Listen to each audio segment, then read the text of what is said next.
नमस्कार स्टूडेंट्स। आज आप लोगों के लिए मैं मशीन लर्निंग के अंदर एक बहुत ही इम्पोर्टेंट एल्गोरिथम के बारे में लेके आया हूँ, जो आप लोग फर्स्ट यूनिट में पढ़ रहे हो as per AKTU curriculum. Decision tree classification algorithm. Decision tree classification algorithm ये सुपरवाइज्ड लर्निंग टेक्निक का एक पार्ट है। इसके अंदर इंटरनल नोड रिप्रेजेंटेशन और फीचर्स, डेटा सेट, ब्रांचेज, इन सारी चीज़ों को, डिसीजन रूल्स, इन सारी चीज़ों को रिप्रेजेंट करते हैं, जो पर्टिकुलर एक आउटकम के रूप में हमें रिजल्ट देता है। ये एक ग्राफिकल रिप्रेजेंटेशन होता है जिसके अंदर हम पॉसिबल सॉल्यूशंस और उसका प्रॉब्लम डिसीजन बेस्ड उसकी कंडीशंस होती हैं, उन सारी चीज़ों को हम आइडेंटिफाई करते हैं। तो चलिए दोस्तों, अब हम इन्हीं चीज़ों के बारे में हम बात करेंगे। वन बाय वन हम डिस्कशन करेंगे कि डिसीजन ट्री क्लासिफिकेशन एल्गोरिथम क्या है मशीन लर्निंग के अंदर। The decision tree is a supervised learning technique that can be used for both classification and regression problems, but mostly it is preferred for the solving classification problems.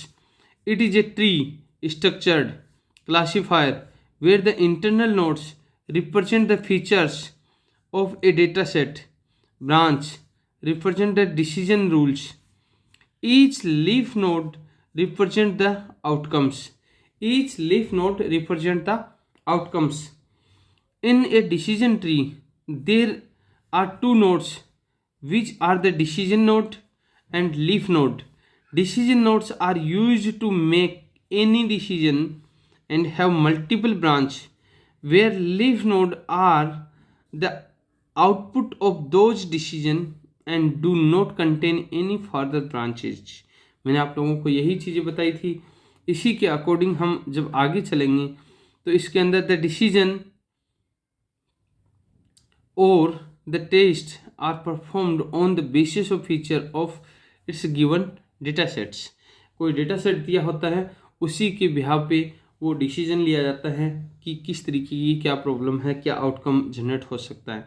Next है, it is a graphical representation for the getting all possible solutions to a problem, decision based on given conditions. Next है, it is called a decision tree because similar to a tree, it starts with the root node which expands on further branches and constructs a tree like structures. इसके अंदर कुछ चीज़ें और भी हैं जिनको हम एक इसके अंदर डिसीजन ट्री एल्गोरिथम के अंदर, क्लासिफिकेशन एल्गोरिथम के अंदर एक कार्ट एल्गोरिथम भी होता है। वो क्या होता है? In order to build a tree we use CART algorithm, which stands for classification and regression tree algorithm. Stands for classification and regression tree algorithms. A decision tree simply asks a question and based on the answer yes and no, it further split the tree into subtree. इसके अंदर कुछ data set इस तरीके से बने होते हैं जिनके अंदर येस और नो के बीच में हम आंसर इनका पूछ सकते हैं कि किस तरीके की क्या पॉसिबिलिटी क्रिएट हो सकती हैं। नेक्स्ट अगर हम बात करें, below diagram explain the general structure of a decision tree node. A decision tree can contains categorical data yes and no as well as numerical data. एक डिसीजन डेटा होता है ट्री नोड्स के अंदर जो कंटेन करता है दो तरीके की कैटेगरी, येस और नो की कैटेगरी, जिसके अंदर एक न्यूमेरिकल बेस्ड डेटा होता है जिससे हम उसकी फर्दर क्लासिफिकेशन को हम आइडेंटिफाई करते हैं।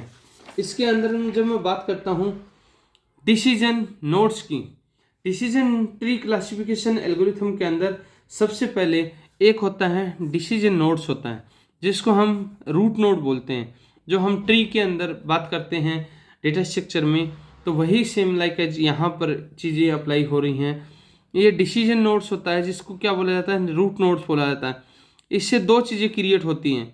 एक क्रिएट होता है हमारा डिसीजन नोड्स सब ट्री, दूसरा भी एक होता है डिसीजन नोड्स लेफ्ट और राइट। इसको बोलते हैं लेफ्ट और इसको बोलते हैं राइट चाइल्ड। अब लेफ्ट और राइट दो सब ट्री क्रिएट हो रही हैं, उनमें भी क्या हो रहे हैं, दो दो सब ट्री क्रिएट हो रही हैं। कौन सा? एक होता है leaf node, left leaf node, दूसरा होता है राइट लीफ नोड।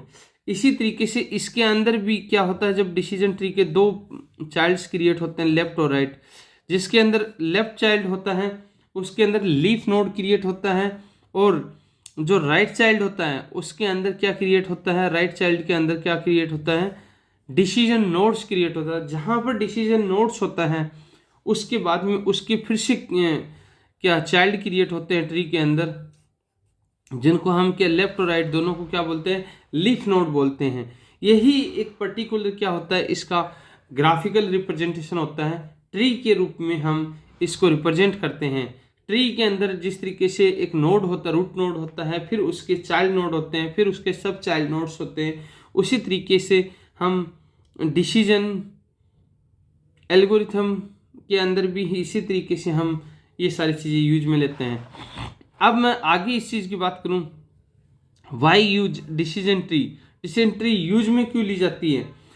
जब अलग अलग तरीके की एल्गोरिथम्स होती हैं जो मशीन लर्निंग के अंदर, जिनको हम चूज करते हैं, डेटा सेट के हिसाब से चूज करते हैं, उसकी कुछ प्रॉब्लम्स होती हैं, उनके कुछ पॉइंट्स को हम याद रख के उनका मशीन लर्निंग मॉड्यूल्स क्रिएट करते हैं, जो उसका एक पर्टिकुलर रीजन होता है, जिनको एक फाइनल डिसीजन आउटकम्स की रिक्वायर्ड होती है। इसलिए हम डिसीजन ट्री यूज में लेते हैं। There are various algorithm in machine learning, so choosing the best algorithm for the given data set and problem is the main point to reminder while the creating a machine learning modules. Below are the two reason for using the decision tree. First reason क्या होता है decision tree use करने का, मैं आपको बताता हूँ। बहुत ही उचित और वैल्यूएबल इसका रिजल्ट होता है। The decision tree usually mimic human thinking ability while making a decision, so it is easy to understand. ये आदमी की तरह मिमिक छोटे रूप से सोचता है, जिसको आउटपुट में बहुत ही कम समय लगता है जनरेट करने के लिए। दूसरा होता है the logic behind the decision tree can easily understood because it shows a tree like structure. इसके अंदर जो लॉजिक तैयार होता है उसको डिसीजन ट्री के रूप में हम ईजिली समझ सकते हैं, क्योंकि ये एक किसी भी प्रॉब्लम को जब रिप्रेजेंट करता है तो एक ट्री के रूप में इसको रिप्रेजेंट करता है, ट्री के स्ट्रक्चर के रूप में रिप्रेजेंट करता है, जिसको समझने के लिए बहुत ही आसानी होती है, बहुत जल्दी उसको कॉम्प्लेक्स प्रॉब्लम को हम आइडेंटिफाई कर सकते हैं। एक होता है decision tree terminology. Decision tree terminology के अंदर हम क्या करते हैं, इसके अंदर दो चीज़ें होती हैं, मैंने आपको बताया था तीन चीज़ें होती हैं। पहला होता है रूट नोड होता है, फिर होता है डिसीजन नोड होता है, और एक होता है लीफ नोड होता है। तो डिसीजन ट्री टर्मिनोलॉजी के अंदर सबसे पहले रूट नोड की मैं बात करता हूँ, जिसको पेरेंट नोड बोला जाता है। Root node is form where the decision tree starts, जिसको मैंने क्या बोला, पेरेंट नोड बोला जाता है। It represents the entire data set. ये पूरे डेटा सेट को यही रिप्रेजेंट करता है, पेरेंट से ही सारे चाइल्ड्स की शुरुआत होती है। Which further gets divided into two और मोर होमोजीनियस सेट्स, जो दो और दो से ज़्यादा भी सेट हो सकते हैं। एक होता है लीफ नोड। लीफ नोड की मैं बात करता हूँ। Leaf node are the final outcome node and the tree can not be segregated further after getting a leaf node. Leaf node हमेशा वो नोड होता है, उसके बाद में और कोई भी आउटकम की पॉसिबिलिटी नहीं होती है, उसके बाद में हम और डिसीजन नोड को सेग्रीगेट नहीं कर सकते, तो वो क्या होता है, लीफ नोड होता है। इसी तरीके से जब मैं आगे चलता हूँ तो आगे एक चीज़ होता है स्प्लिटिंग। स्प्लिटिंग का मतलब होता है बांटना। स्प्लिटिंग का मतलब होता है डिवाइड करना, बांटना। Splitting is the process of dividing the decision nodes, root nodes into sub nodes according to the given condition. मैंने क्या बोला, जब सबसे पहले पेरेंट नोड होता है, फिर उसके लेफ्ट और राइट चाइल्ड होते हैं, डिसीजन नोड्स होते हैं, फिर उसके बाद में लीफ नोड होते हैं। तो ये क्या है, एक दूसरे बढ़ते जा रहे हैं। नेक्स्ट होता है ब्रांच और सब ट्री। ब्रांच और सब ट्री क्या होता है कि एक पेड़ होता है, एक ट्री होता है, उसकी ब्रांचेज होती हैं, मल्टीपल ब्रांच निकल सकती हैं। जो पेरेंट नोड है उससे मल्टीपल सब ट्री बन सकते हैं। A tree formed by the splitting the tree. Next हमारा है प्रूनिंग। प्रूनिंग का मतलब क्या होता है? Pruning is the process of removing the unwanted branches from the tree. जो प्यूरिफाई बोल सकते हैं इसको सीधी भाषा में, कि हमारे को जिस चीज़ की रिक्वायरमेंट नहीं है उसको क्या कर देते हैं, हटा देते हैं। एक होता है पेरेंट और चाइल्ड नोड, जिसकी मैं बात कर रहा था, जिसके बारे में हम चाह रहे थे, वही चीज़ निकल के आई कि the root node of the tree is called the parent node. Root node जो होता है, सबसे पहले स्टार्टिंग होता है, उसको हम क्या बोलते हैं, पेरेंट नोड भी बोलते हैं। And other nodes are called the child node. और जो दूसरा नोड होता है उसको क्या बोलते हैं, हम चाइल्ड नोड भी बोलते हैं। How does the decision tree algorithm work? अब डिसीजन ट्री काम कैसे करता है? ये हमेशा स्टेप बाय स्टेप काम करता है। तो किस तरीके से काम करता है? डिसीजन ट्री के अंदर सबसे पहले जब कोई भी एल्गोरिथम लेते हैं तो उसको कंपेयर करते हैं कुछ वैल्यूज के साथ में। कुछ रूट एट्रीब्यूट्स होते हैं, कुछ रिकॉर्ड्स होते हैं, कुछ रियल डेटा सेट्स होते हैं। उन सारी चीज़ों का एक कंपैरिजन होता है, एक फ्लो बनता है, एक ब्रांच बनता है, और फिर उसका एक पर्टिकुलर नोट्स तैयार होता है। और इस तरीके से उनको कंपैरिजन बेस्ड वैल्यू तैयार की जाती हैं, जिससे सब नोट्स के रूप में भी तैयार करते हैं। और आगे भी हम उस कंटिन्यूस फॉलो करते रहते हैं प्रोसेस को। तो किस तरीके से देखते हैं हम, in a decision tree for predicting the class of the given data set, the algorithm starts from the root node of the tree. This algorithm compares the value of root attribute with the record real data set attributes, and based on the comparison follows the branch and jumps to the next node.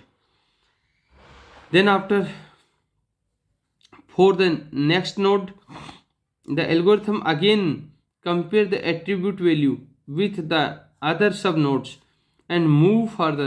It continue the process until it reach the leaf node of the tree. The complete process can be better understood using the below algorithm. Algorithm में बताया था ना, step by step algorithms होते हैं। First step के अंदर हम क्या करते हैं, स्टेप 1 में, being the tree with the root node save S which contains the complete data set. S parent node होता है जो पूरे डेटा सेट को कंटेन, यानी कि कंप्लीट डेटा सेट को बाइंड अप रखता है। Step 2, find the best attribute in the data set using attribute selection measures, ASM जिसको बोला जाता है। नेक्स्ट हम बात करते हैं स्टेप 3। स्टेप 3 की जब मैं बात करूं, divide the S into subsets that contains possible values for the best attributes, for the best attributes. Step 4 की जब मैं बात करता हूँ, स्टेप 4 में generate the decision tree nodes which contains the best attributes. उसके अंदर कुछ डिसीजन ट्री नोड्स जनरेट किए जाते हैं जिनसे हम बेस्ट एट्रीब्यूट नोड्स को फाइंड करते हैं। स्टेप 5 के अंदर क्या करते हैं हम, recursively make new decision tree using the subset of the dataset created in step 3. Continue this process until a stage is reached where you cannot further classify the nodes and call the final node as a leaf node. Final node को क्या बोलते हैं हम, leaf node बोलते हैं। ये हमारा particular एक डिसीजन ट्री एल्गोरिथम के स्टेप्स होते हैं, इनके अंदर हम काम करते हैं। एक मैं एग्जांपल लेता हूँ डिसीजन ट्री एल्गोरिथम का, उसके बारे में बात करते हैं क्या होता है। जब हम पर्टिकुलर किसी भी एक एग्जांपल लेते हैं तो एग्जांपल के अंदर क्या होता है, सबसे पहले सपोज एक सैलरी है, सैलरी इज बिटवीन 50,000 to 80,000, 50 से 80,000 की सैलरी है, जिसके अंदर इसकी क्या, ये क्या है, रूट नोड है, रूट नोड जिसको हम पेरेंट नोड भी बोलते हैं। क्या बोलते हैं इसको, पेरेंट नोड और रूट नोड भी बोलते हैं। यहाँ से दो ब्रांच शुरू हो रही हैं, पहली यस और दूसरी नो। यस और नो में, यस में क्या है, ऑफिस नियर टू होम, घर के पास में ऑफिस है। नो में क्या है, डिक्लाइन ऑफिसर, ऑफिसर उसको डिक्लाइन कर रहा है। उसके बाद में जब नियर है तो उसमें भी दो ब्रांच निकल रही हैं, यस और नो में। यस में क्या है, प्रोवाइड कैब फैसिलिटी, अगर नियर नहीं है तो वो क्या कर रहे हैं, कैब फैसिलिटी प्रोवाइड करवा रहे हैं, और नहीं है उसके अंदर वो क्या है, उस ऑप्शन को डिक्लाइन कर रहे हैं। अगर कैब फैसिलिटी प्रोवाइड करवा रहे हैं फिर भी दो कंडीशंस क्रिएट हो रही है, यस और नो। अगर कैब फैसिलिटी चाहता है एम्प्लॉय, देन एक्सेप्ट करता है ऑफर को, और अगर नहीं चाहता तो उसको क्या कर देता है, डिक्लाइन कर देता है।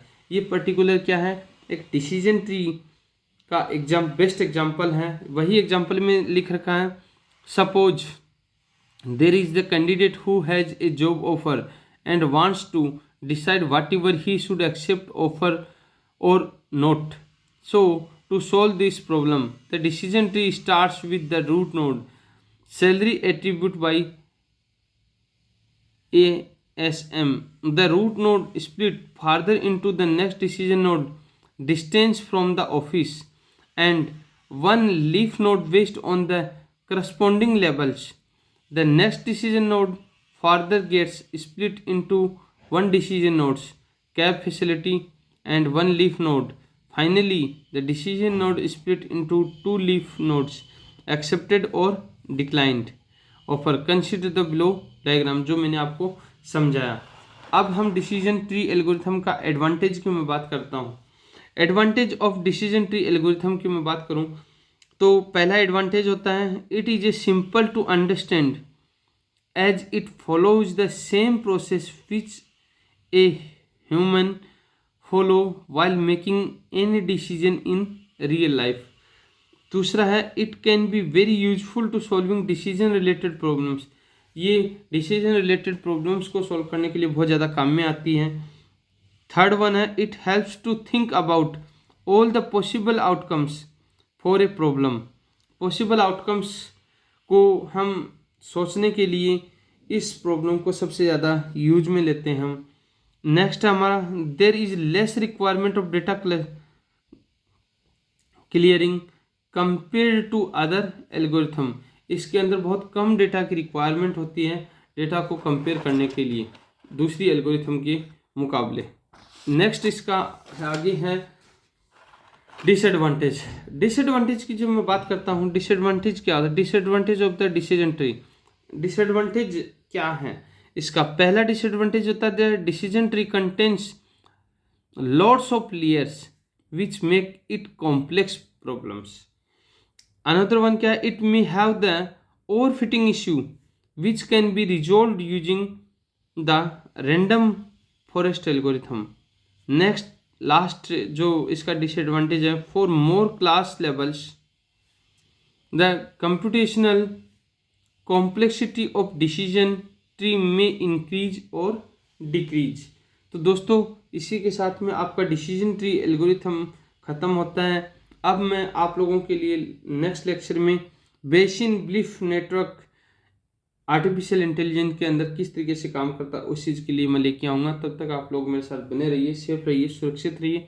और दोस्तों मेरे यूट्यूब चैनल को आप सब्सक्राइब कीजिए जिससे हमारा हौसला बढ़े और हम ज़्यादा से ज़्यादा आप लोगों के लिए क्वालिटी और क्वांटिटी वीडियो लेके आ सकें। नमस्कार।